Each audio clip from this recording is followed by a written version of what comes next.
আমাদের আজকের টপিক হচ্ছে পপ আর্ট। আজকে আমরা পপ আর্ট নিয়ে জানবো। Pop art is a art movement যেটা 1950s এ স্টার্ট হয় এবং 1960s এ যেয়ে এটা বেসিক্যালি পপুলার হয়। পপ আর্টের যে মেইন স্লোগান বা মেইন এইমটা ছিল পপ আর্ট মুভমেন্টের, সেটা ছিল হচ্ছে blur the boundaries between high art and low culture.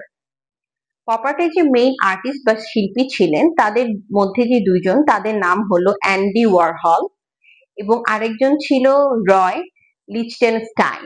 এরা দুইজনই বেসিক্যালি যে আর্ট মুভমেন্টটা ছিল এটা বেসিক্যালি ওনারাই দুইজন লিড করে।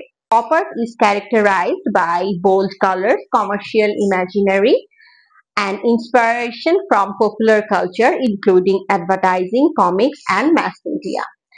তো পপ আর্ট নিয়ে এখন বর্তমানে অনেক কাজ হচ্ছে। পপ আর্ট নিয়ে আমরা বিভিন্ন ক্লোদিং এ আমরা প্রিন্ট হিসেবে ইউজ করছি, পপ আর্ট দিয়ে আমরা ওয়াল ডিজাইন করছি। তো পপ আর্ট নিয়ে কাজ করার আগে আমাদেরকে একটু জানতে হবে পপ আর্টের হিস্ট্রিটা এবং পপ আর্টটা যে একটা আর্ট মুভমেন্ট, এটাতে যে একটা মেসেজ আছে, এই জিনিসটা জেনে বেসিক্যালি আমাদের এটাকে ক্লোদিং এ ইমপ্লিমেন্টেশন বা কোনো ওয়ালে ইমপ্লিমেন্টেশন করাটা খুবই জরুরি।